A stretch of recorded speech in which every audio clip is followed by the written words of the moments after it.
Welcome in, belly up, have a seat, and grab a drink as we talk some Wingman Fantasy Football.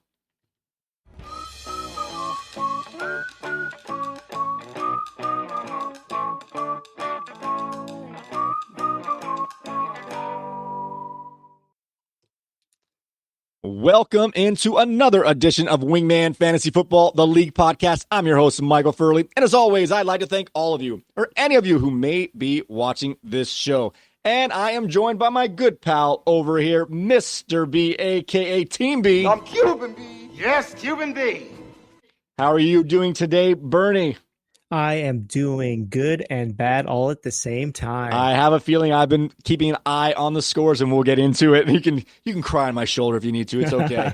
Thank you, sir. All right, guys. This is episode 92, Week 1's 2-point conversation. And in this show, we will be going over some player news, go over the studs and duds so far through the Sunday afternoon games of Week 1. We will have our very first 2-point conversation where we will discuss the weekend's NFL action, and we will get you a head start on our early waiver wire thoughts.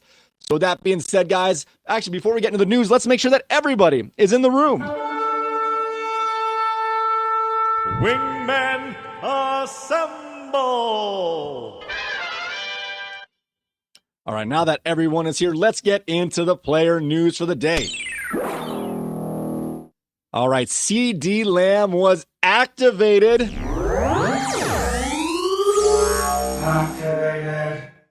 From the commissioner exempt list, and he was active for Week 1, although it was a little hard to see him on the field today. Josh Allen injured his non-throwing hand thumb. He was doing the, I forget what quarterback used to do that, where they would hand the ball off with the opposite hand and kind of look funny. He was doing that today because he couldn't hand the ball off with his left hand. We have Christian McCaffrey, as of the last I've seen, is listed as questionable for his game later tonight on Monday night. David Njoku left Sunday's game early with an ankle injury. Jamar Chase was active on Sunday despite not coming to terms on a new contract before the start of the season. And his teammate T. Higgins sustained an injury late in the week during practice, and he was inactive for Sunday's Week 1 game. Also, we had Russell Wilson was inactive for Week 1, making way for Justin Fields. I don't know how many times we have to play that drop this season, so I'm putting it in there right now. And we have Jordan Love. Sustained a knee injury on the second to last play on Friday night's game in Brazil. It is not expected to be a long-term injury, but he is expected to miss a few weeks, and Katie's King George injury woes continue. Oh, no. All right, guys, now it is time for some studs and duds. All right, we're going to start off right off the bat. Let's start with the good news. Well, it depends here. As I look at this, it's bad news for me, but good news for the league here. We're starting off with Devon the Man. A-Chan had 19.5 points, and he did it all in the air as he only had 25 yards rushing. He did get a goal line touchdown, however, and he did have 7 receptions for 75 yards. His teammate, who was dealing with his own sorts of drama prior to the game, we'll get into that in the 2-point conversation. Tyreek Hill finished the day with 22.5 points as he too had 7 catches, but his totaled 130 yards, and he had a bomb touchdown. On to our next stud, Kai Fairbairn, kicker for the Texans, had 17 points, a monster day with 3 50-plus yard field goals, and James Conner for the Arizona Cardinals had 17.8 points with 83 yards of total offense, 3 receptions, 1 touchdown, and 1 2-point conversion. What other studs do we have out there, Mr. Bernie? Well, we had A.J. Brown coming in with a 20.40 point total. He looked like he was in midseason form despite not really having a lot of preseason action going on. Mr. Alvin Kamara with a 19.8 solid day. They were running all over that team to not be named Carolina. But Mr. Lamar Jackson doing what Lamar Jackson does, coming down to the wire with 27.12 points. And Aaron Jones, 17.9 on that studly man. All right. Also in the studs category, we have a defense here. The Minnesota Vikings defense put a whooping on the Giants and Daniel Jones as they had 17 points where they accrued 5 sacks, 2 interceptions, and scored a defensive touchdown by our old favorite safety / linebacker from the Dolphins, Van Ginkel, one of the best names in football. Also, we have Stephon Diggs. This was a pity. Sorry, I'm cracking here. This was a pity stud as they were just giving him the touchdowns on goal line work. He was like a glorified tight end today with 6 catches for 33 yards, getting 2 touchdowns to score 18.9 points. And Xavier Worthy. We're not worthy! We're not worthy! Xavier Worthy had 19.8 points with 68 total yards, including 2 touchdowns, 1 on the ground and 1 in the air. And Ramondre Stevenson, in the biggest upset of the week, contributed with 126 total yards, scoring a touchdown on the ground to score 20.1 points. What other studs do we have on our list? Wow, we got a quarterback coming out shooting. Mr. AR, Anthony Richardson, 28.08. Baker Mayfield, another quarterback, but he's been here for a minute, 29.66 points. J.K. Dobbins, running for a new team, I believe, 21.4 points. Stud. Jaden Daniels, is he a rookie? Another rookie on this list, 28.16 points. And my man, Ken Walker, Texas Ranger, 17.9 points. Nice. All right, now you can't have all good news on Sunday. Trust me, I've seen it. I lived it. We're going to get into the dud category, starting off with a couple of Spidey players as Travis Kelce had only 4.9 points on Thursday night, followed by, of course, I should have known better after all of our discussions, roller coaster man himself, Calvin Risky, was a risk. Scored only 6.5 points because Levis just liked throwing at underhand passes to the opponent. It was very disgusting to watch. And Chris Olave, with all those points being scored for New Orleans, he was not involved as he only could get 2.9 points. And Mark Andrews, a star tight end, only scored 2.4 points. But to the credit of, I think, King George, I'm not actually positive, that Mark Andrews was not in the starting lineup. What other duds do we have on our list, Team B? This is a sad one for me to say because I've been high on him. Mr. Rome Odunze, 1.90 for the dud. Kirk Cousins, oh my gosh, it hurts my heart in Atlanta. Kirk Cousins is a 10.20. We got another Kirk, Captain Kirk here. Christian Kirk, 3.5 points. And then Caleb Williams couldn't get that ball to Rome enough, so it's 7.22 for Caleb today. I have to say, you were worried about Odunze and he had a bad day, but you did not put him in your lineup. You didn't have that question, but I thought you might have that question, and you steered away. That was the way to go. Yeah. All right, on to some other duds here. We have Michael Pittman for the Colts. He, too, could not get in the action of these long bomb receptions as he could only get 5.1 points. Evan Ingram, who last year was peppered with targets, could only muster 1 point. DeAndre Swift, also for the Bears, another offensive Bear player to dud today, only had 5 points.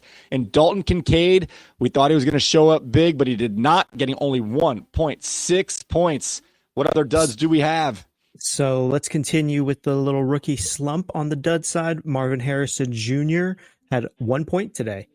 He drafted pretty high to get 1 point there, buddy. I'm just saying. Mr. Chuba Hubbard, 1.4 points today.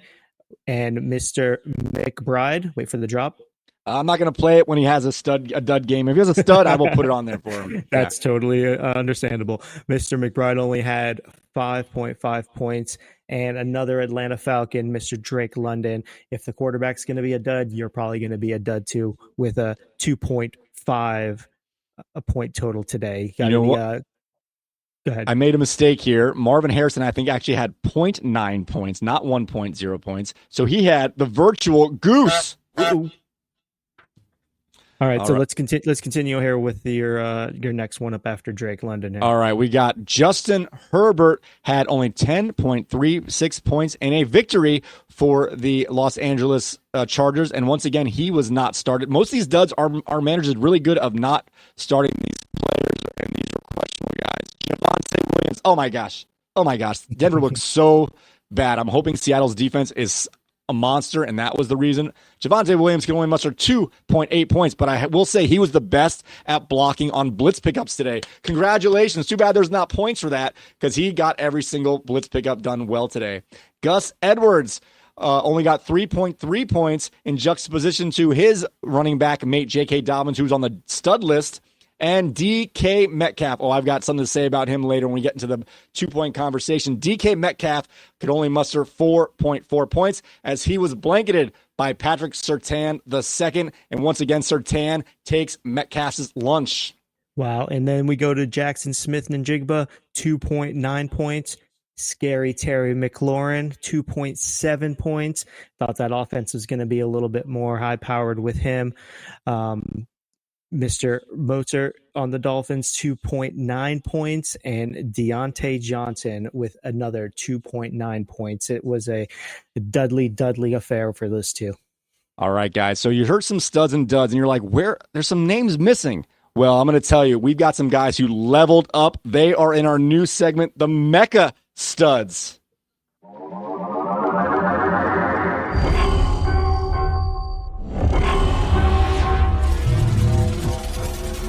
Mecha Studs. All right, in our Mecha Studs category, Saquon Bark. Oh, you're going to recognize a couple of these names here, Team B. I'm sorry to say this. We'll go into that on our Wednesday show a little more when it comes to our fantasy matches. But nonetheless, the NFL-wise, Saquon Barkley making his Eagles debut had 32.2 points with 130 total yards and 3 touchdowns. As the only time they went for the tush push, they fumbled the snap or got sacked. I forget what it was. It went backwards. And they're going to have Saquon Barkley be their goal line back, I think, for a lot of the season. You asked earlier how much Kelsey makes a difference. And in the first time they tried it, it was a much different outcome. We also have Jaden Reed in that same game on Friday night, had 31.1 points as he had 170 total yards and 2 touchdowns with 1 on the ground and 1 in the air. Oh, and Josh Allen had 33.18 points against the Cardinals today, contributing for 4 touchdowns with 2 rushing and 2 passing. There was even 1 called back on a penalty. And the Chicago defense taking on the Banana Man. Will Levis scored 20 points, getting 3 sacks, 2 interceptions, a fumble recovery, a block kick, and 2 touchdowns, 1 from the block kick and 1 from an interception from a behind-the-head, over-the-shoulder pass for no reason. And then we have Joe Mixon, who was the workhorse of workhorses, as he had 25.3 points with 30 carries today, 178 total yards, and a rushing touchdown. And my man, potentially my savior, we'll see, we're not there yet, Brandon Aubrey, the first kicker taken off the board, did not disappoint, getting 21 points with 2 field goals of over 40 yards and 2 field goals of over 50 yards. And they actually went for they were contemplating going for a 71-yard field goal at the end of the first half, but they couldn't pull the trigger on that. And I would have loved to see that. We need to, with these type of guys, I think we need to add the extra point for 60-yard kicks. We've been seeing a lot more of those lately. Yeah, that NFL record is just going to keep moving back and back and back. All right, guys, it is now time to get into our very first installment of the 2-point conversation. Is Jack Del Rio going to go for 2 here, He's Link? going for 2. The Raiders will go for 2 and the probable victory with 47 seconds left. If you don't make this, you lose. If you make it, you're in a position to win. Wingman Fantasy Football's 2-point conversation. And it's good! Oh my goodness! All right, in the 2-point conversation, we're just going to talk about the games that we saw today, and including the games from the week, midweek from last week here. So why don't you start us off, Mr. Bernie, with the games that we're going to talk about today. All right, first game on the docket for me is going to be the Pittsburgh-Atlanta game, and that was a hometown game for me here, and Atlanta lost this game. Pittsburgh 18, Atlanta 10. It was a rough one. It seemed to be a defensive stout game for Pittsburgh. First quarter, all I got was 2 field goals, and then an Atlanta interception really kind of sealed it for that first quarter. The good thing about this game, what I really saw was that the Atlanta defense didn't allow anybody in the end zone. So all 18 points were field goals. And I believe that is either a record or tied for a record. Let me see. I got it in my notes here.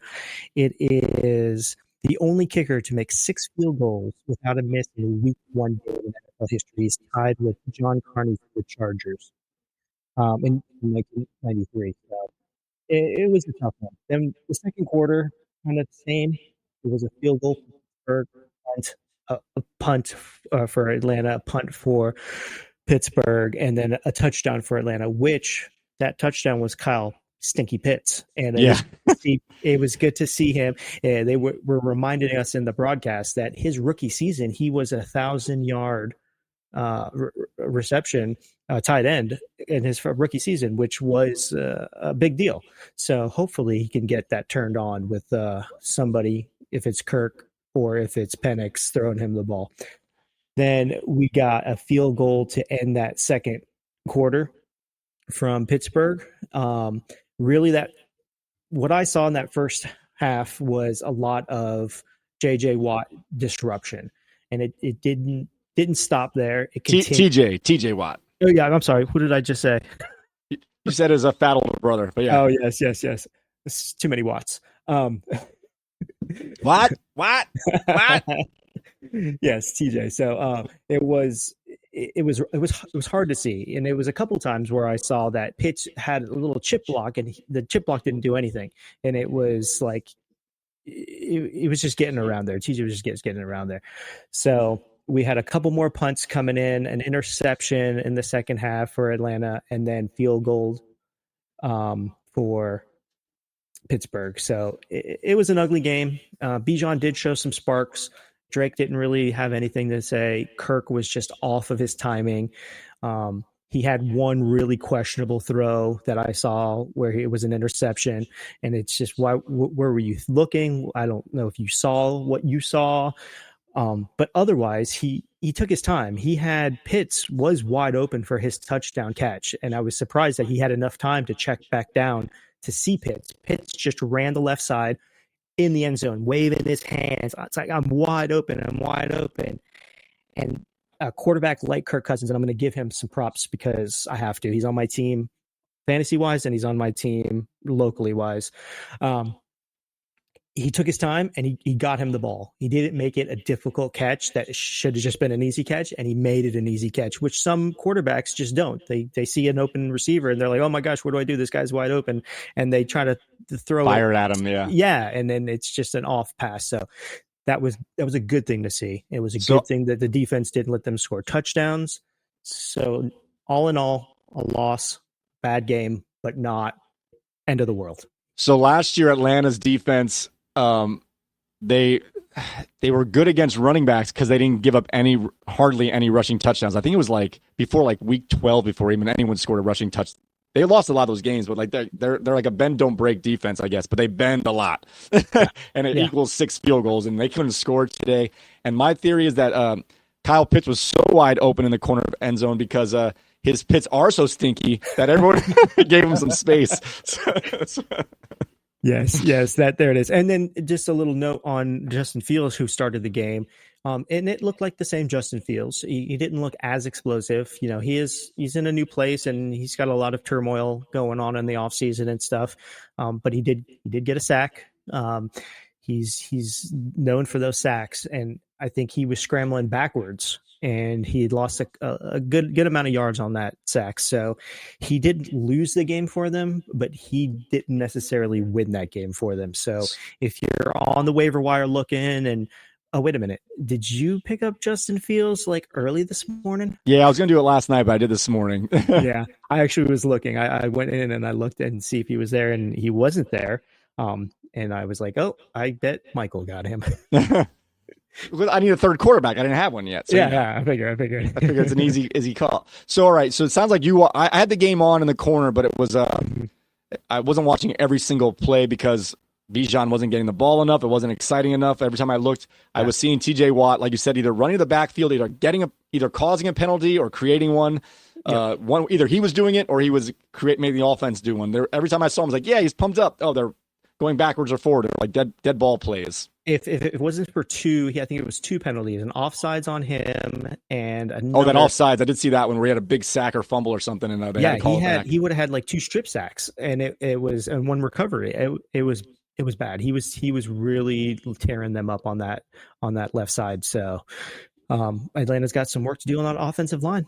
So I got a question for you. Like I said, since you watched that game, let's move to the other side of the field there with the Pittsburgh Steelers. Okay. One of the players I had now, again, Atlanta's a much better one. They were a good rushing defense last year. I think their defensive personnel has greatly improved this year. Yeah. How would you rate the work and or workloads between Jaylen Warren and Najee Harris? Oh, I think it was definitely a heavy lean for Najee. That's what I saw at a glance, but I didn't stare at it. All right. Yeah. Jaylen was he was in there, but he wasn't featured. I mean, he was a clear number 2 back. It wasn't a 50-50 for sure. It wasn't a 60-40. I mean, it might have been an 80-20 as far as just the eyesight watching the game. So Najee did okay. He didn't do bad, but they just couldn't get in that end zone.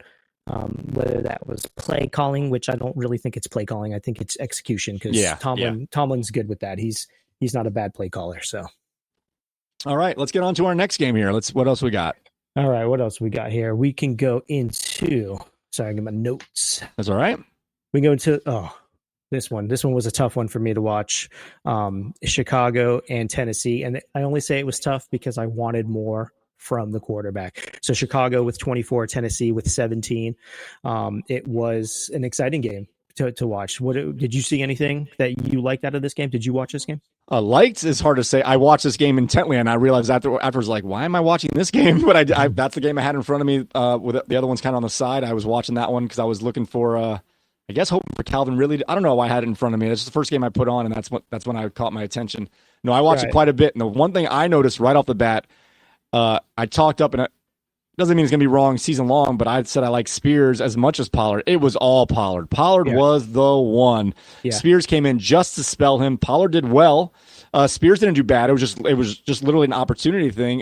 They both, I think, ran semi-equally, but it's hard to even see that when one guy's getting 15 carries before the other guy gets 4 carries, give or take. I don't know the exact math, but it was definitely 70-30 and that was just with the spells. Like Pollard was getting the rhythm, and Spears just coming in on random plays to kind of give him a spell. And it was all Pollard, and he did well. Their line, the Tennessee line, both the defense and offensive line, were relatively dominating. I think they wore down, which makes sense in these first weeks because no one plays in the preseason.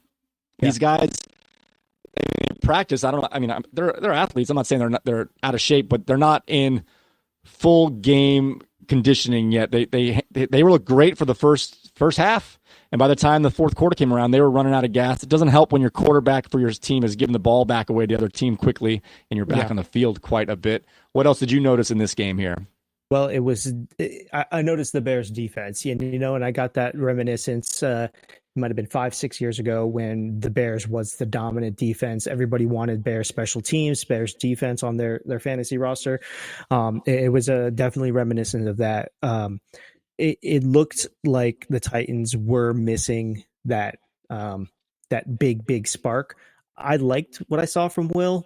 There were a couple of things that you were like, okay, this guy's still a new quarterback. He's trying to scramble. He's getting sacked. He's trying to throw the ball away, and it's an interception because he's trying to flick it out. He's trying to do more than what he should be trying to do. But the Bears special teams, whatever they're doing, they're doing it right there. The game started off boring, and I really wanted Caleb to shine in this game. I mean, there were 4 punts, 2 from each side at the beginning of this game, and then Pollard had his touchdown. So outside of the defense kind of showing off, it wasn't a pretty game for Tennessee. It wasn't a pretty game for Chicago, but I think Chicago showed promise, and I think Tennessee also showed a little promise. Pollard, if he can do what he did now and keep building on that, I think it'll be good because Spears is a good back, and I think he'll come on as well. So I was watching for Ridley a little bit. Mm-hmm. He didn't get too many targets. Yeah, so I didn't even realize there's a lot of things that upset me about this. One, really got open repeatedly. Yeah. And he got missed on some. I thought he was going to catch 2 bomb touchdowns, obviously one before the other. The first one, he was wide open, and the ball was like a good 6 yards short. He had to come back into the defender who he beat by 5 yards, or whatever it was. And it also later, but even saying that they missed him on bombs, which would be nice for the final stat line. The thing I hated about his usage with Jacksonville is all they did was have him run down the sideline. He's a better receiver than that. In the preseason, I don't know if you remember the plays I liked. He was doing the old what Julio Jones used to do before they just started sending him down the sideline, where he would do like the slants and the crosses, and then he's so fast. How Tyreek scored today. That was a deep play, but it wasn't. It was a crossing, and then he was able to turn up the field with his speed. Now, most guys don't have that speed to turn up in that short amount of distance, but if you catch a crossing pattern and you get a nice seal block, I was impressed with how fast it really was and how much he was beating defenders with his speed, but they were just having him run down. He was like Marquez Valdez-Scantling running down the field with a guy who wasn't being able to hit him, and it was very frustrating because he wasn't able to get that rhythm.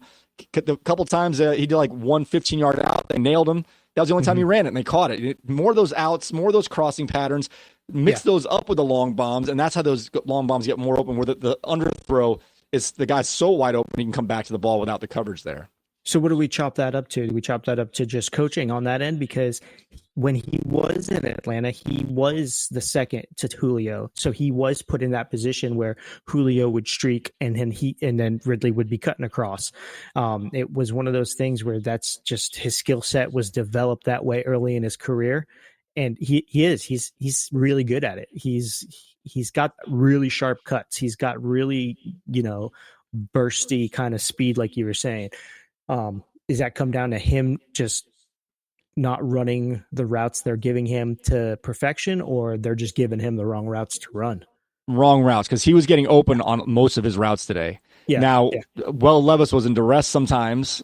Yeah. So like when you're running around, you can't. Guys are open all the time, and a quarterback can't get it to him simply because they're not facing the right way due to pressure and other factors on the field. So I'm not saying that.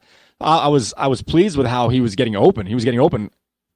It seemed every time, but the ratio of long bomb routes, which when they hit are awesome, but that's not these big time receivers. Your AJ Browns, these are the guys who catch the bombs, but they get peppered with 8 yard in, 8 yard in, 8 yard in, then over the top. If you just throw 6 bombs, you're going to catch. If you're lucky, you catch 1 or 2 of them, and you might not catch any.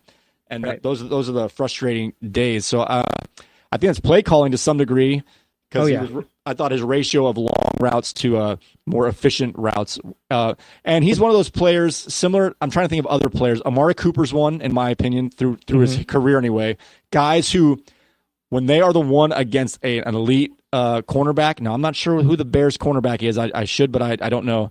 These guys are they're like number one receivers, but they're not number ones against number one cornerbacks. Yeah. They just obviously a number one cornerback is going to slow you down. Maybe DK Metcalf's becoming that because he gets bottled up by these really, really good corners, and he torches the weaker ones.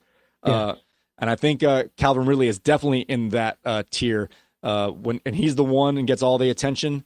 If there's a solid defender on the other side who's going to follow him, it's going to curtail him. But I think once they get DeAndre Hopkins back more healthy, Hopkins did play, but he was only on the field for like 20% of the snaps. Yeah. I think those two guys have a good mix of skill sets as he might get more open on the deep ball for Ridley once you have someone like Hopkins who will take up more of the middle of the field and kind of have that balance of routes that require the respect. Today, when you have is it Treylon Burks who's just running jet sweeps and getting tackled for negative plays? Yeah, the negative ones were rough. So I mean, they didn't have the complimentary routes today to open that up, but he was getting open and Levis missed him. So there's potential here. That's why he's the roller coaster, man. He's going to catch that every couple weeks, and he's not going to catch in the other weeks. Exactly. So I'll give you to finish this one up. I got a next gen stat. I've been using a couple of their sites to just kind of get some info here.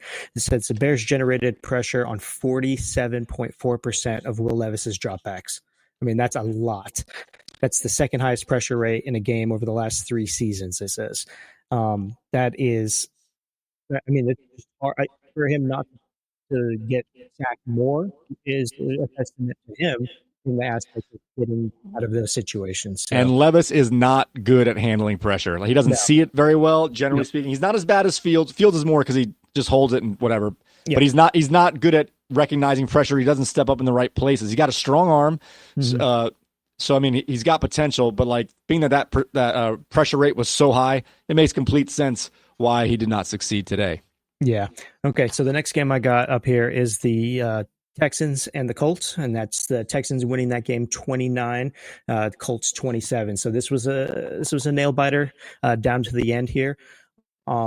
It started off with Mixon. Mixon showed up. He looked great. He looked great. Yeah. He's not surprised me. I did not give him the benefit of the doubt, and he looked great. Yeah, Mixon, he had 159 rushing yards on 30 carries, so that's a 5.3 yards per carry. He looked like the number one he should have been looking like all through his career. And then, DeMarco Ryan's trust in his quarterback, in his young receivers, just shows how much it's almost reminiscent of Andy Reid trusting young Mahomes to just go out and play the game. Here's the script that we're going to try for. Here are the plays we're going to call, but I want you to go out there and I want you to just play your game. I trust you to make the decisions that you're going to make on the field. So that's good on the coach to trust that his young quarterback there.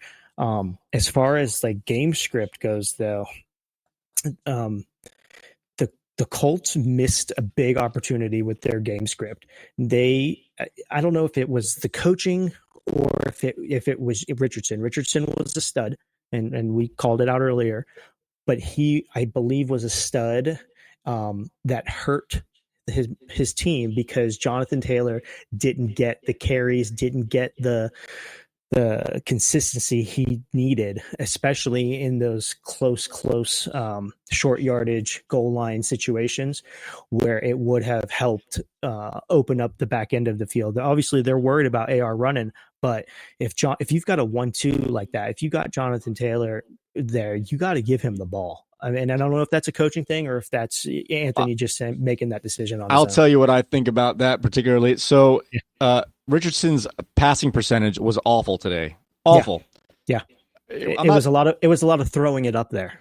So I'm not comparing him at skill set or anything else, but just I consider almost like it was prettier than that, but it was similar to like a Tebow game where he can't hit guys regularly, but it's like if I throw 12 bombs, I don't have to be 60% accurate. If I'm 20% accurate and we hit, those are worth a ton. But because he was so inaccurate on the regular type passes, they were behind the chains all the time, and then you can't run the ball when you're behind when it's 2nd and 10, 3rd and 10. You can't run the ball, and so they were deferring to Richardson first. Yep. That caused them to get behind the chains, so they couldn't go to Taylor. Yep. And then they would throw the bomb. They would catch some, and they wouldn't catch some. And that's what it was. They scored on big plays, but they had like 4 of them all game long, and they had nothing else, relatively speaking. Yeah. So it sounds like based on that, it's like almost like it wasn't even a game script dilemma. It was like an individual possession dilemma where they could have used those first plays with Richardson as the third down play, as the 2nd and 3rd down play, and just give Jonathan Taylor those first down looks just to open up, because Richardson is going to get a couple of yards on his feet, but save that for when you need it, when there's a little bit more room to wiggle, to kind of play outside of the line to get those yards and not, like you said, waste them on the first down. And the few times they did have 3rd and longs, for example, that they did convert, they weren't the short passes. They were all him running. Yeah. So he kept some drives alive, but it was all him. His teammates didn't get any of it, except for I noticed Adonai Mitchell was throwing to him a lot, and they weren't quite connecting. I don't know if it was whose fault it was. Like I said, he was kind of erratic with his throws. Right. Oh, interception! Sorry, interception in the end zone by the Lions, which helps me out. It keeps them out of the end zone and gets a point for the interception. Okay, here we go. Come on, guys. Come on, Matt Stafford. Oh, look, they're playing in a dome. Oh, Jared Goff. All right. So, he was missing with Mitchell. He was throwing to Mitchell. I thought at a glance, I had that game on in front of me as well. I felt like he was targeting Adonai Mitchell the most, especially in the second half. They weren't connecting the most. His big connections, both of his big connections came to Alec Pierce, was the no name, not no name. He's been on that team for a long time. It's funny. He's known Alec Pierce last year. I don't know the exact stat, but it goes something like this. I think he was on the field the most of any receiver in the league last year, which is good for him because he's usually hurt. Right. Or he ran the most routes. He had some quantitative stat that led the league or was in the top 1% of the league. But he was like in the bottom 99th in like in actual production. So he was literally just the guy running track. He didn't catch the ball. He's like, go out there. You're our deep guy. Just run down and get guys open underneath you. But with someone like Richardson, if that's the guy running deep, and you have a guy who's just willing to just throw it deep for the heck of it, it seemed like that's a dart throw flex guy later in the bye week season where you might be able to throw an Alec Pierce or Adonai Mitchell, because those are the guys running the deep routes. It wasn't Pittman so much. He had a couple, but those guys are just repeatedly running those deep routes. And like we know, Richardson's either running that 8 yards after a scramble or he's throwing a 40-yard pass downfield. There's nothing in between. Yeah. And, to flip and go on the other side, Stroud looked great. The Diggs looked good. Nico Collins looked good. Like they looked like they were in sync. They looked like they were just a continuation from the end of last season. So they'll be an exciting team to watch. Now, if the Colts can get their gameplay together, get their play calling together, they're going to be good. If they can rein in AR a little bit, maybe they've got a shot as well. The division, in my opinion, that division is wide open. Anybody can take that division. So it was interesting because this game was close, especially with a late score that made it that way. Yeah. But the two game flows couldn't have been any different. You had one team going for home run plays and having their drives end early, but when they scored fast or scored on a lot of yards at once. And the other team was just methodical, just taking up so many plays, 10-yard drives. The only difference was sometimes they were Texans would take a long time getting down and then throw an interception at the goal line or something. That's what kind of kept it close too. So for every punt on this side, you had a turnover on that side, and for every long bomb on the Colts, you had a 9 to 12-yard play. It seemed like for the Texans, it was so weird that the styles are completely different, but they ended up being pretty much tied throughout the whole game until Texans scored they finally didn't throw interception at the goal line and had 2 touchdowns in the fourth quarter, or at least late third to the fourth quarter. Yeah. So those were the 3 games that I really kind of watched in depthly. I had the red zone on another TV that I was kind of glancing over and just kind of seeing some highlight plays and obviously the touchdown plays and stuff. So is there any particular game you want to get into next, or you want me to just go down? Sure. Well, just because these are the 1:00 games here, we had I had it on in the corner, but I wasn't staring at it. It was the side TV for a handful of reasons. I was afraid to watch. I was playing against 2 Dolphins, Tyreek Hill and Achane. But I have to say, Achane, again, I didn't watch every play. I was checking the stats. They were not running the ball well at all. But every time I looked up, I didn't see Mostert at all. I was almost wondering where he was. And then I saw him in the second half, and he looked very frustrated after getting a 1-yard carry. And Jeff Wilson got he got a lot of run in the early fourth quarter before they put back Achane in. But Achane was by far the goal line back. The few times they were down close, I didn't see, and I was looking because I know like I said before, they run a lot of 2 running back sets, and a lot of times they have both Achane and Mostert. It was all Achane on the field. He did not get a lot of carries. He had a lot of catches, but he was the one on the field. I don't even know. It seemed like 95% of the time. I didn't see Mostert hardly at all, and I don't know if it's a change in the guard. Again, we'll see how Achane can hold up health-wise, and that's a fair thing to ask for even about Mostert. But it was Achane all the time until the later second half where I saw Wilson getting in, and I think that was just a change of pace because Mostert was either not performing or was completely frustrated and got taken out of the game.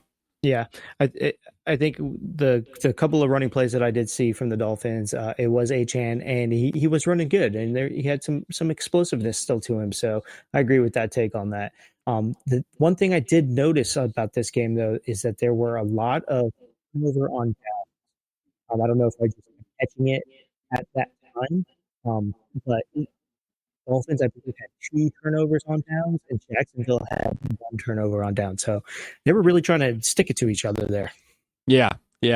So I don't know if we should bring it up now because we're still waiting on a game here, but just because we're here, and I'm going to go back a little bit. This was one of our Wingman Jam picks, one of the ones we were different on. We'll get back to the scoreboard later when it counts on Thursday when we go over last week's Wingman Jam and start our next one. But the 48.5 over under on this game, weather was not a factor, which is one of the main reasons why I was considering. Oh yeah. But the game did take the under as one team scored each half and the other team didn't score the opposite half. It was, I think, 17-3 or 17-zip at halftime, and then Dolphins tied it up late and then took a late field goal to win this one at the end.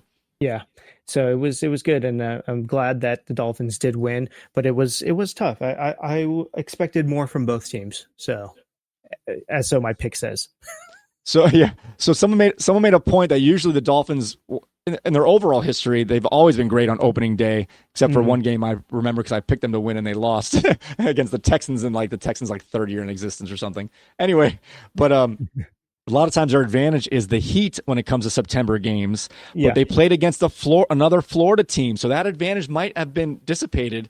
And I don't know if that had anything to do with it. Did it have anything to do with the eventful commute that Tyreek Hill had?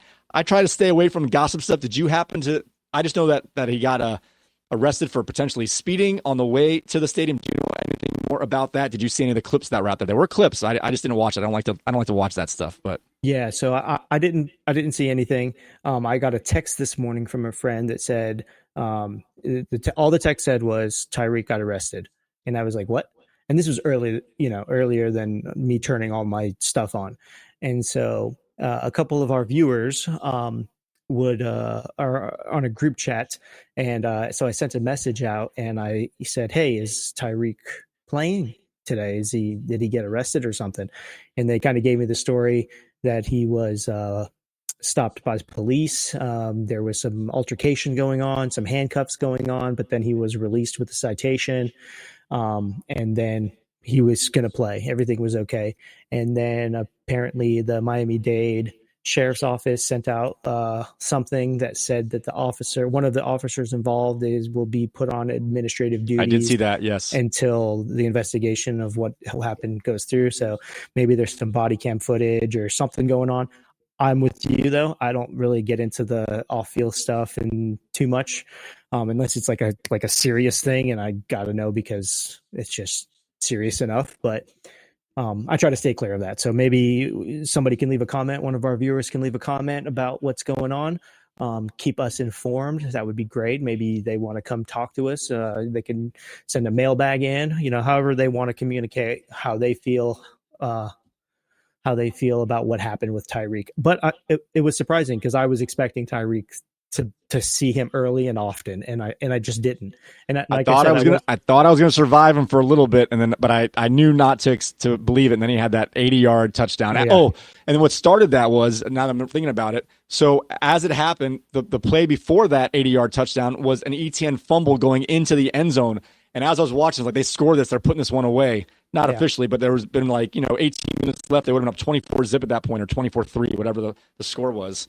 Or maybe 24-7, but it was, and he fumbled it in the very next play. So that was a 14-point swing in 10 seconds of game time. Yeah.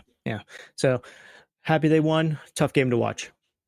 The other thing I did notice, Etienne did score. He had that awful fumble, like I said, but Tank Bigsby got a lot of run. Okay. He had as many carries as Etienne. I think they both had either 12 or 14. It was right there. I think Bigsby also fumbled. Just by watching, unless I was mixing up players. So, but they both got the same amount of run. Bigsby looked fast. He looked explosive. He got most of the work in the second half. As far as my glancing up was, they're both single digits, so it's kind of at a glance it's hard to double check.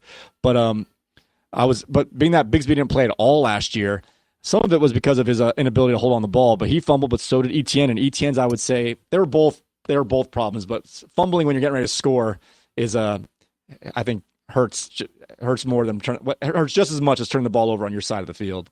Yeah, so I got it up here for you. It is Tank Bigsby with 12 carries, Etienne with 12 carries. Bigsby had 73 yards and Tank had 44. Tank had the touchdown though. So Bigsby actually was running at a clip of 6.08 and Tank only 3.67 per carry. So yeah. It was, Etienne at 3.6 per carry. So it was definitely. So Etienne had the touchdown though, but yes. Yeah, Etienne had the touchdown, which kind of gave him that stat line. But Tank was right there with him. Tank was better than him running. Right. So like I said, I have the box score here. I don't know why I'm not looking. I was going by memory. Jeff Wilson came in again. It was either early fourth, late third. It was when they were already come. I think they already tied it up at that point, maybe, or maybe they were down 3. But like I said, Achane was not running the ball well in terms of rushing. He had most of his work today in receiving game.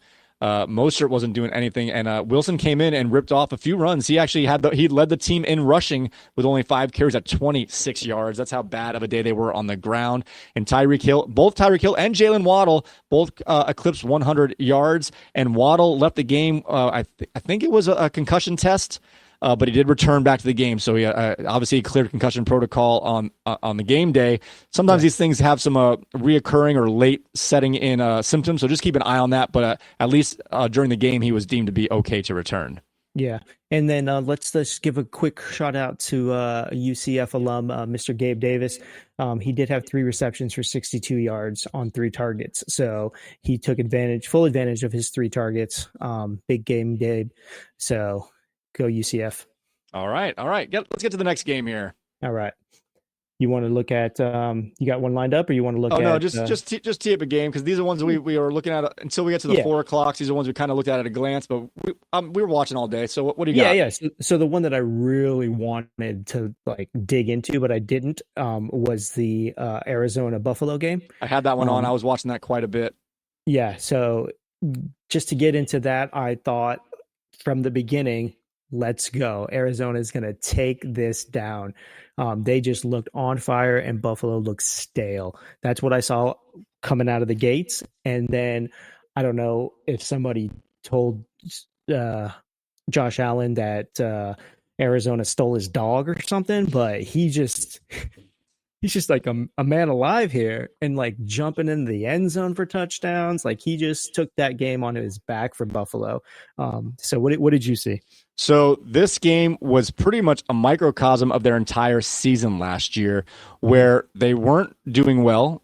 Like last year, their first, whatever it was, 8 games or so, they weren't, they were 4-6 or 4-5, and they had to win their last 7 games in a row to win the division. It was just like that. And it wasn't because they got better. They gave credit last year to their firing of the offensive coordinator. It was because Josh Allen's like, screw it, I'm just going to run. I'm going to run until they get knocked out of the game.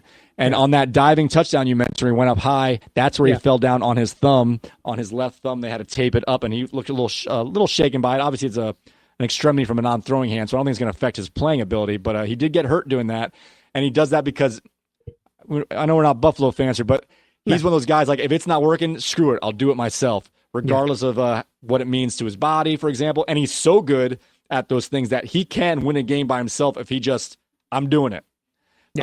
Now, the problem is that's going to wear him down and he's starting in game 1. Last year he didn't do that. He was trying to, do the passing game and stuff and be a little more balanced. This time he's like, we can't get down to be a 2-3 team in the first 5 weeks. So we got to get this one. So that's kind of how I saw it. They were down early too as well. Same thing as always with Arizona. You have Murray running around. He looks fast, but eventually he gets caught and gets sacked. Or he might run a couple plays forward, but when he gets sacked, that sack's 16 yards. It's a drive killer. Yeah, because he's scrambling backwards. Yeah. There were turnovers, a sack fumble, I think. I don't have the stats in front of me, but they were doing good, and then I'll look back, and there'd be either a penalty or a sack that would just set them back.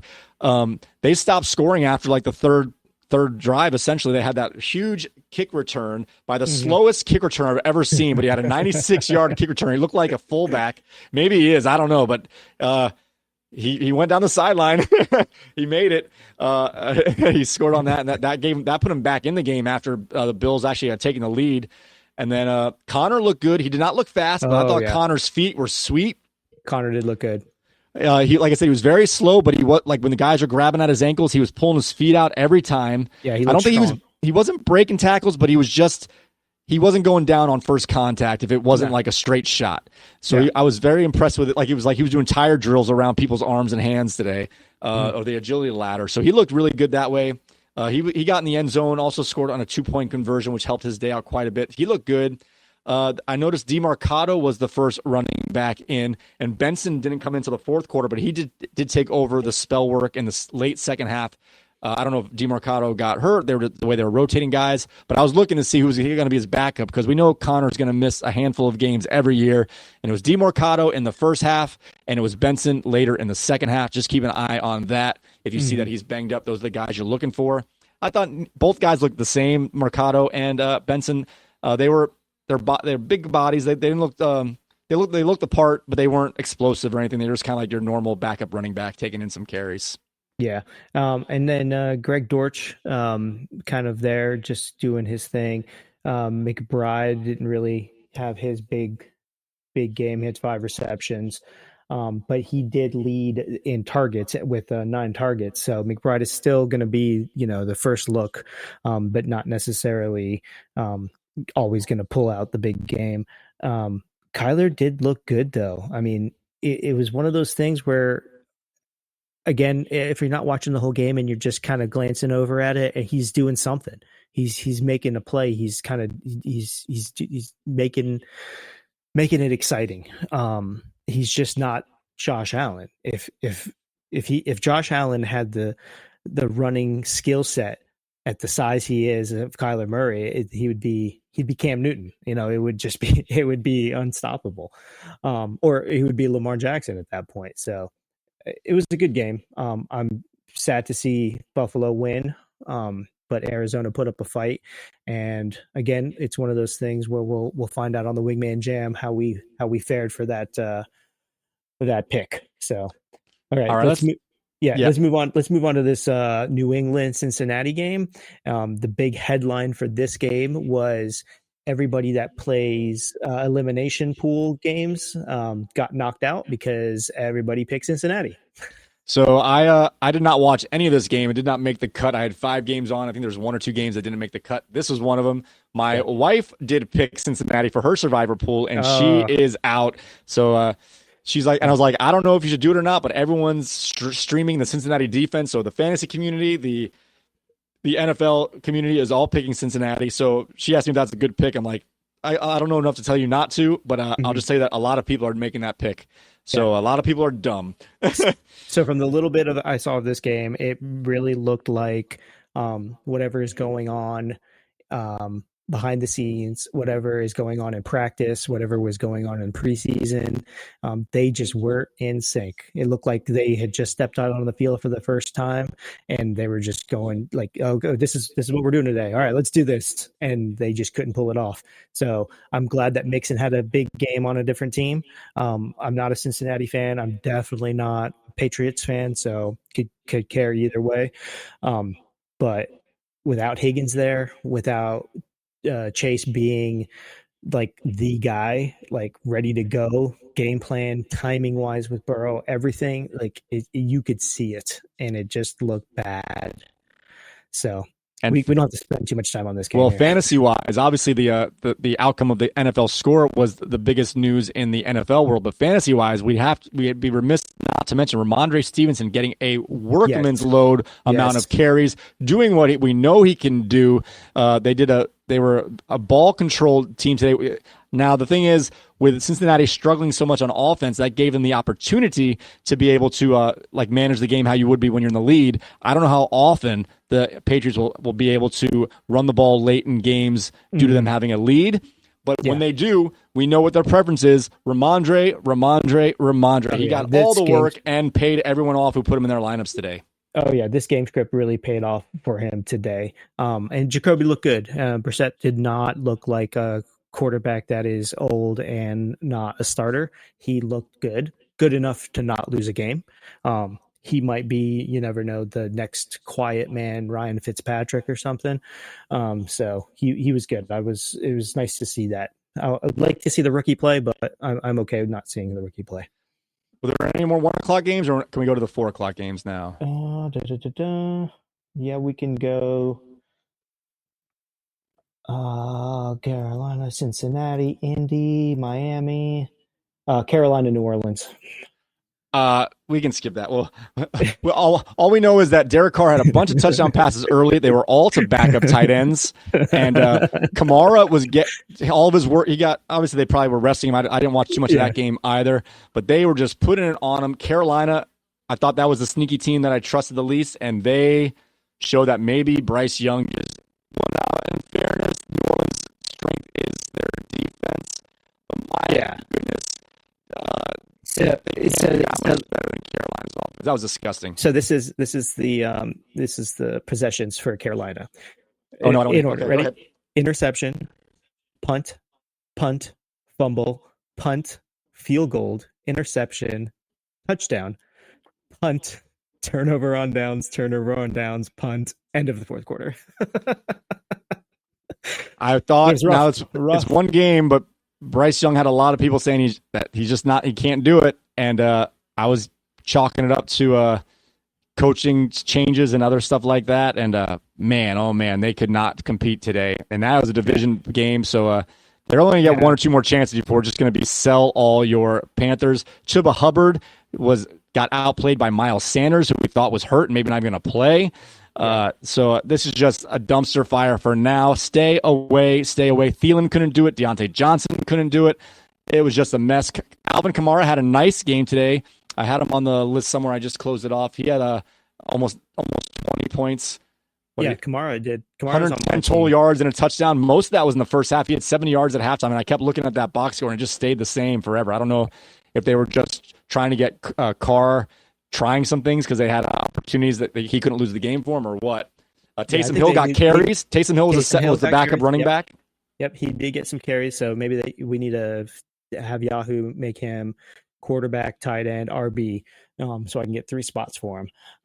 But yeah, it was good. All right, let's move on. Let's go to the Minnesota Giants game with the throw way back uniforms that the Giants were wearing. Yeah.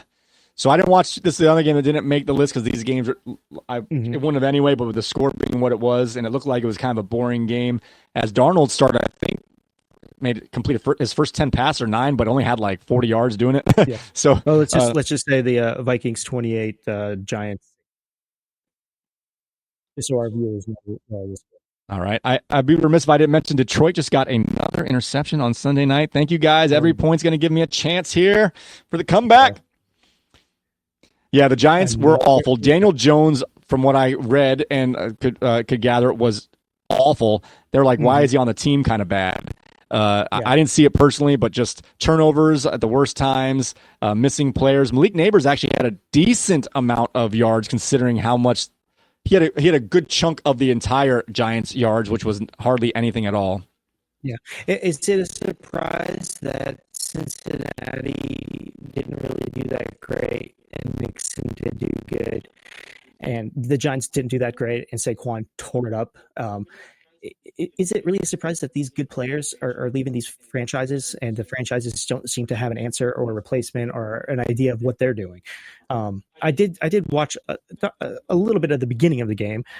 Daniel Jones showed me why I didn't draft him, but there was a moment there, and I'm going to be honest, okay? Because the only thing we can do on this show is just be honest. There was a moment where he was running and he was putting his shoulder down, and I was like, "Oh, I need to go put him on my old man." It's just one of those things. I don't want to get beat by him, so I'm just gonna have to draft him or pick him up off the waiver, sit him on the end of my bench, so I don't get beat by him. Well, you could just fly up to New York and do a Tanya Harding and just get it. I'm kidding. We're not advocating for lead pipe violence here, but anyway. No. Okay. All right, let's move on. Any other fun facts about that game now? No. You know what? There is Sam Darnold. He's I believe he's still on our waiver wire. He looked good. He played a good game, and the Vikings.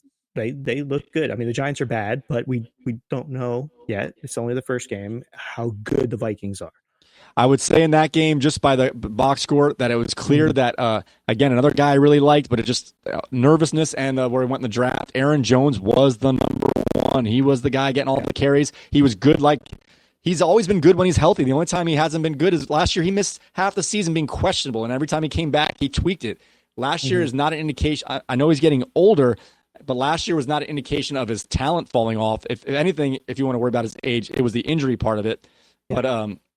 But that's not necessarily, that's not a recurable thing necessarily. He looked great when he was healthy in the last fourth of the season during the playoffs, and it's carrying over. Like I said, I like seeing those guys who get in a rhythm late. I know it's not a true carryover, but he's good. And if he's going to be the focal point of any offense, he's going to produce. Yep. Okay, moving on. Let's see. Let's go since the Giants. Actually, before we move on, I want to mention one more thing about that game. I know we don't want to stay here too long. So the idea was Justin Jefferson had an okay game. He did get in the end zone, which helped have a good score. But long bomb for Detroit, who just scored. Ow. Is that Amon-Ra? Jameson Williams. Oh, he's on my bench. He had about a 68-yard touchdown. Jared Goff, the Dominator, doing dominating things. There's a flag on the play. Let's see what this flag is. I'm going to say it's excessive celebration or defensive interference. Oh, we're going to wait here and watch because we have a long touchdown with a flag.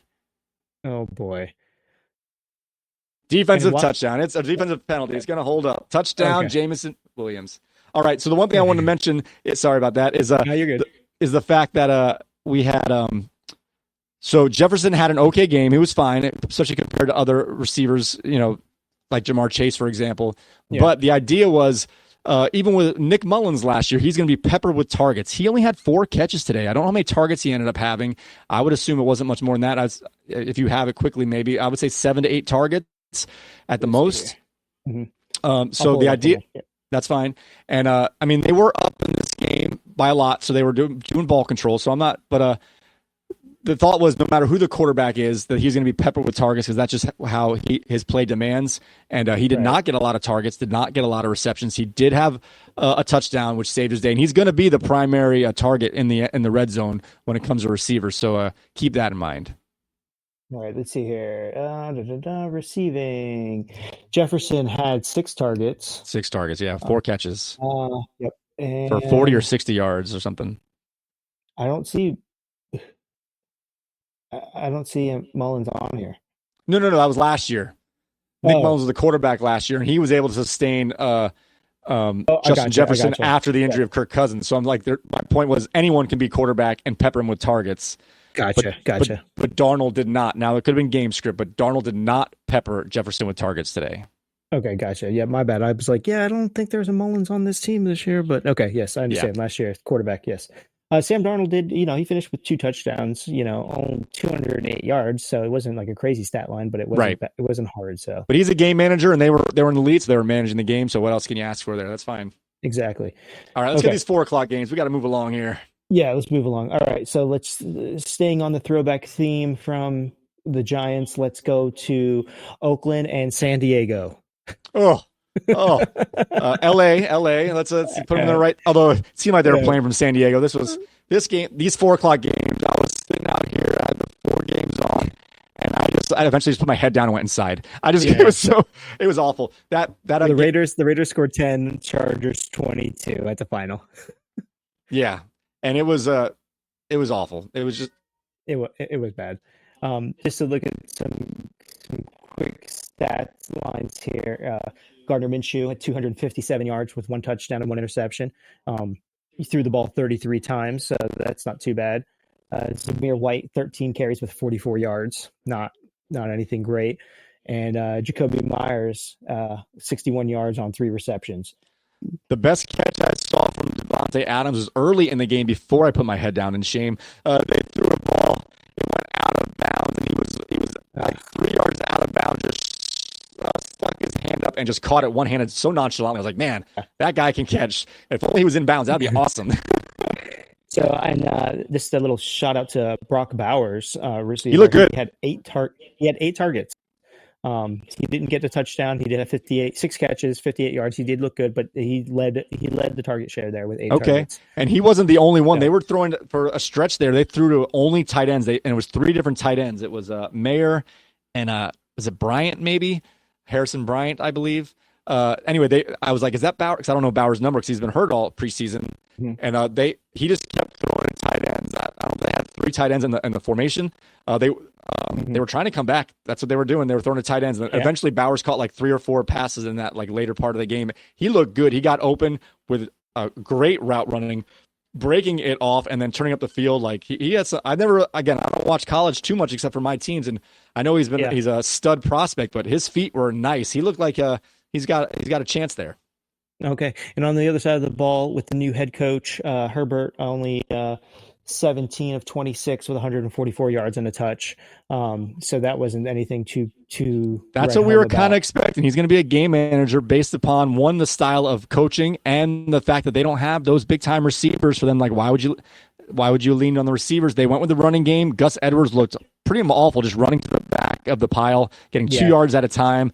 I remember him being bigger. He looked small out there to me.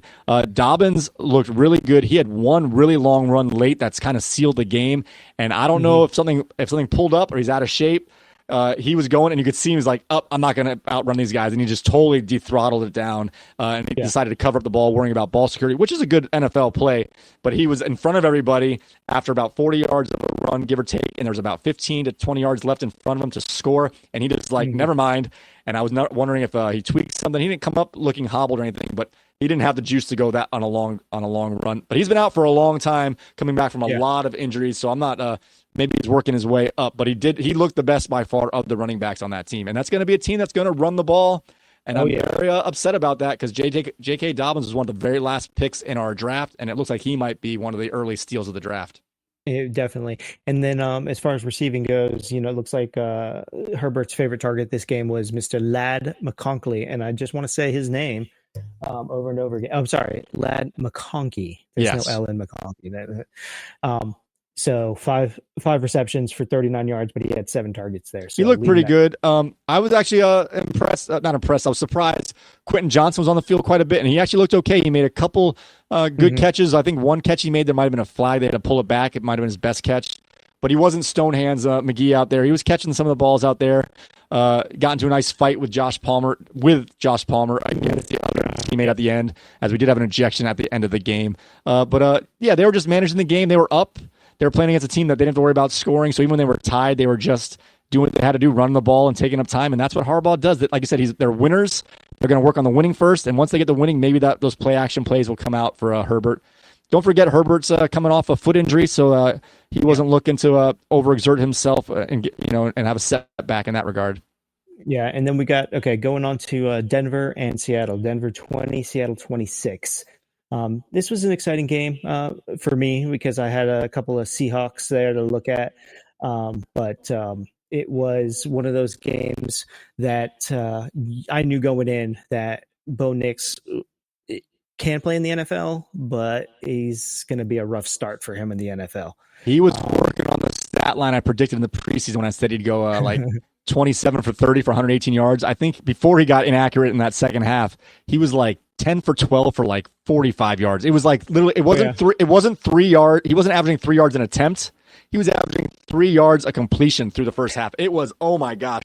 And Seattle's defense was like, you know what? We are just going to, when he says hike, we all run forward as fast as we can.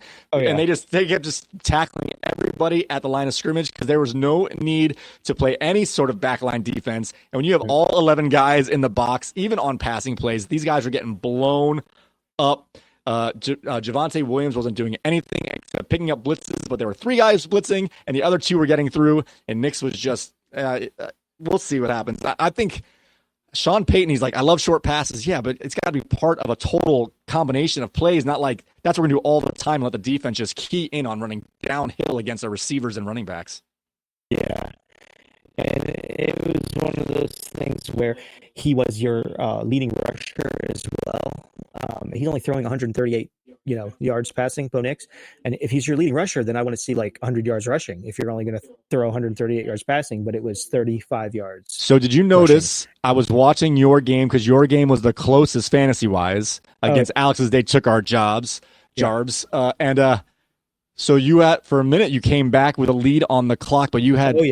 You had points to give up on your defense still, as they were still holding under 200 total yards of offense for the Broncos. And a couple plays happened that swung this game. Spoiler alert, Bernie's team lost by just over 1 point, like 1.08 points, give or take. Yeah. And it came down to the buzzer as he had 2 Seahawks, and they took our jobs, had 1 Seahawk and DK Metcalf. There were 2 plays that made this huge. Did you see what we thought at the time was Ken Walker's second touchdown? I did not see it, no. Okay, it was after he scored his first touchdown. He started off very slow and then was taking over in the second half. And he ran in a touchdown, and it got called back for holding. And do you know who did the holding? I bet you can guess. No. DK Metcalf played defense against. So They Took Our Jobs had DK Metcalf. Metcalf wasn't getting any points, and he's like, you know what? Team B can't get points for Walker. He did holding on the other side of the play that had nothing to do with the touchdown. And he pulled. So the best play for They Took Our Jobs by DK Metcalf all day was a holding call that brought back a touchdown from Ken Walker in the fourth quarter or late third. I saw that. I was like, oh, that's going to be the difference. The best play on offense was defense. Well, I guess I'm going to have to watch that tomorrow on the on the coaches' replays. And then later, you were actually still up with both guys still in the game. I think Metcalf might have caught one more pass because I thought I saw him at 3.5 points. He finished with 4.5.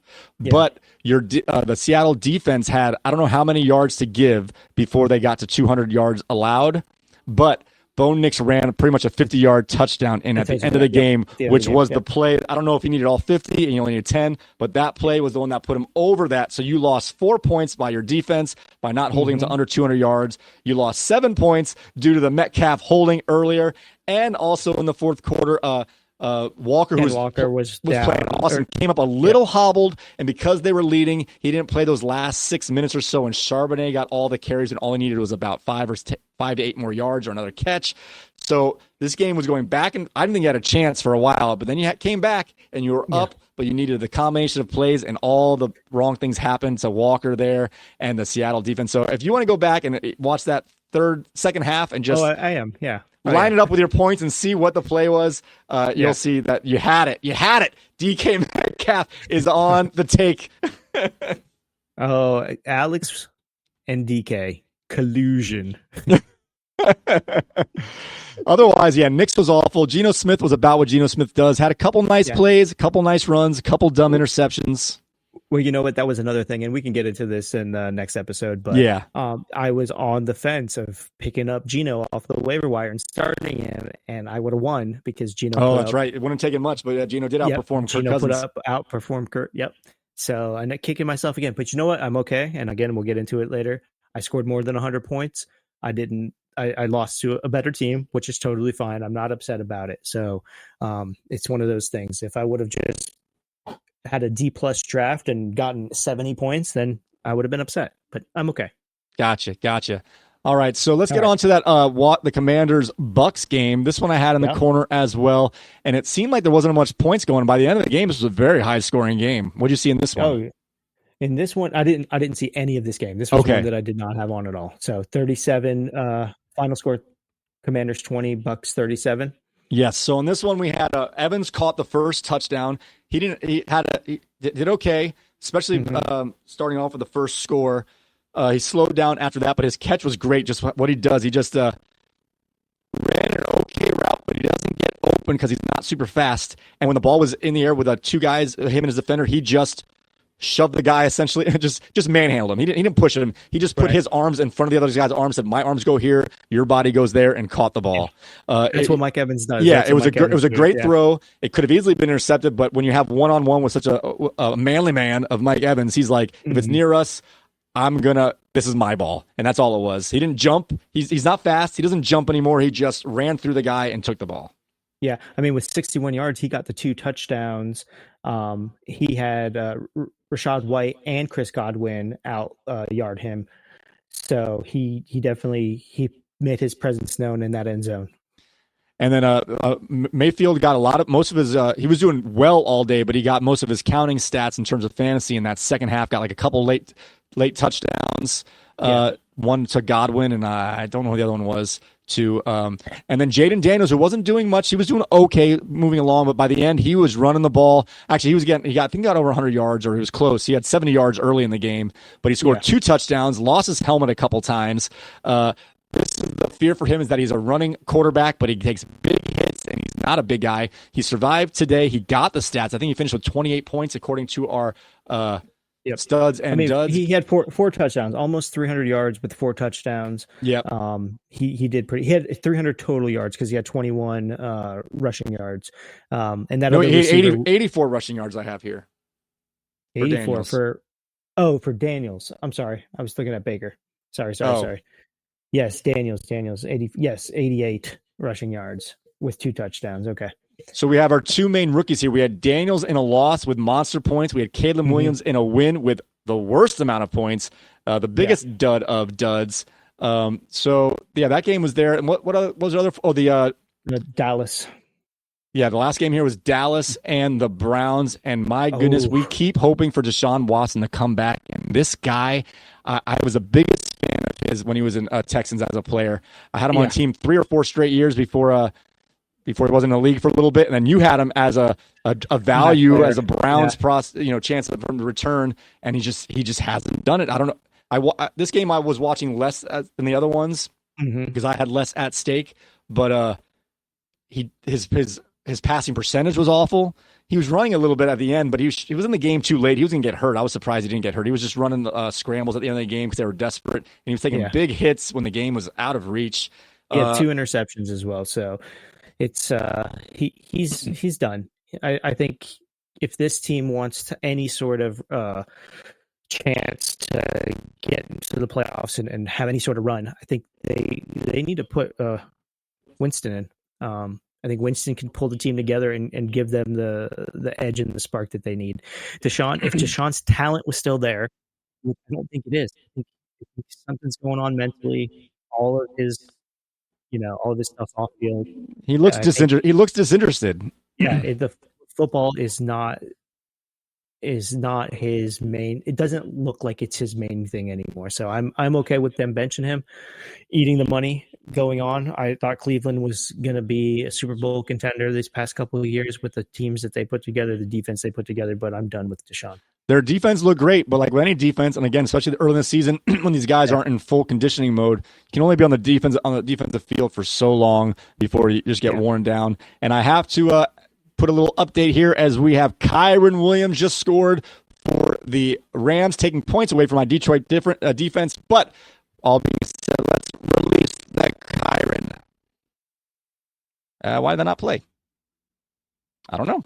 Release the Kraken. Nice. I don't know why that didn't play. There you go. That's upsetting. Oh, I know why. Release the Kraken.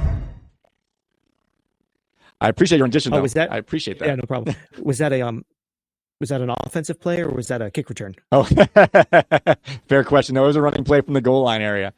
Nice job. Right.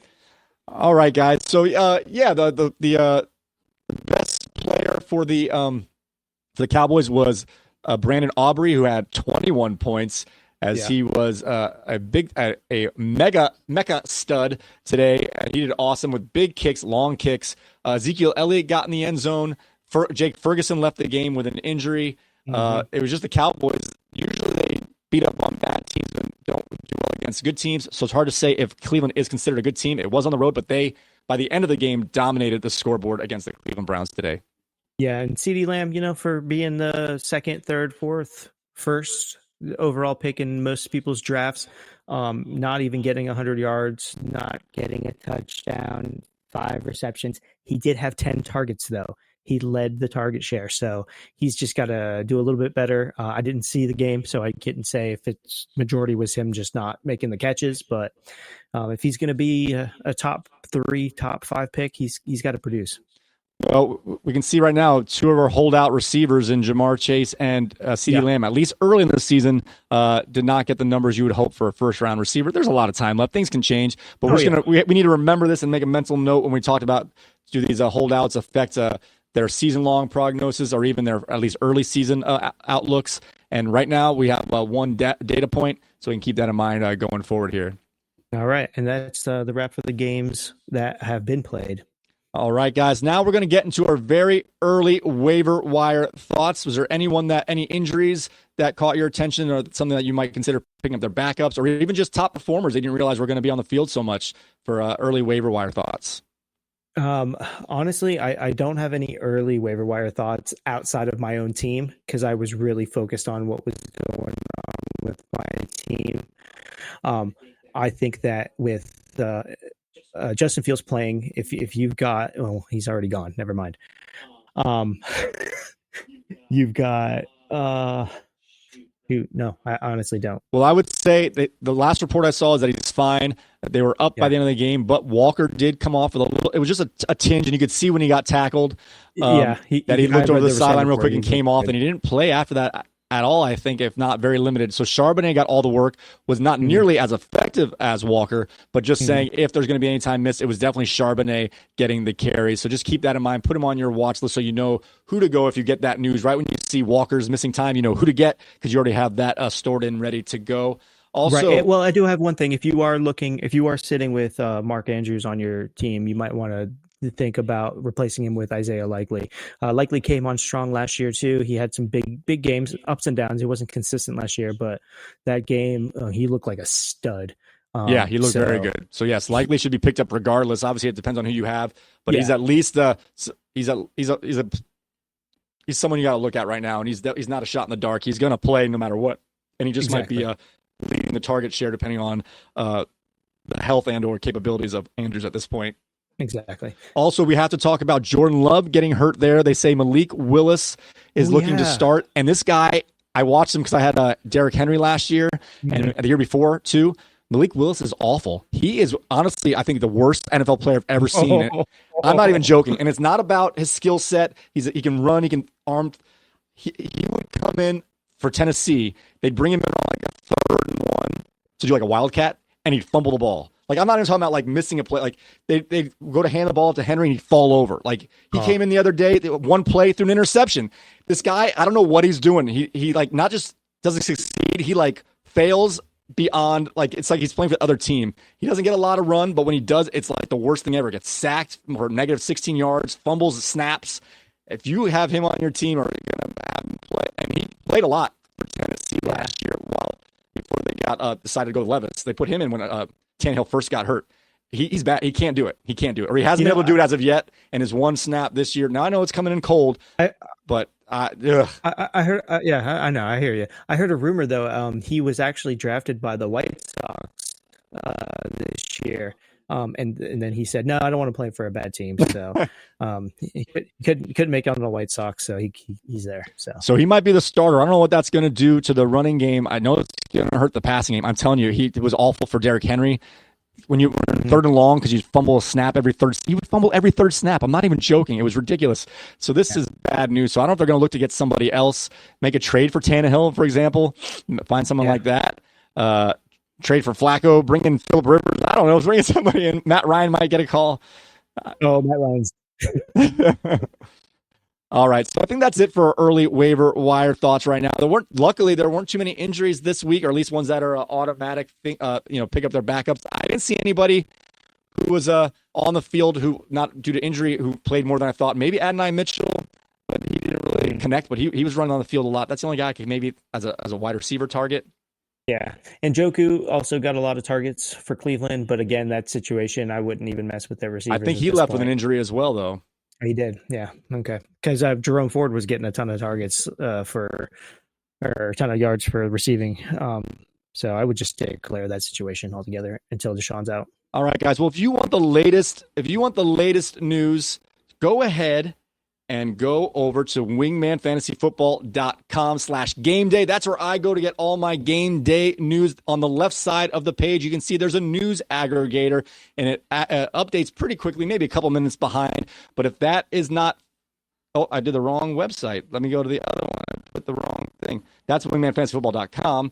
Let's go to wingmanfantasyfootball.com/game-day. In the drop-down menu, you're going to see how this works right here. The drop-down menu, you're going to go right over to the game day page. And on the left side, you'll have news from the aggregator. On the right side of the page, as it loads, you'll have Twitter feeds from Adam Schefter, Ian Rappaport, Pro Football Talk, and all around the NFL. So those will give you more up-to-date news bits from people who are hurt. That's where I first saw the arrest for Tyreek Hill this morning. It'll take a minute to load here as it's in the player here. Also, though, in the middle of that page, the inactive list. Come on, you can load, right? The inactive list will play there for you.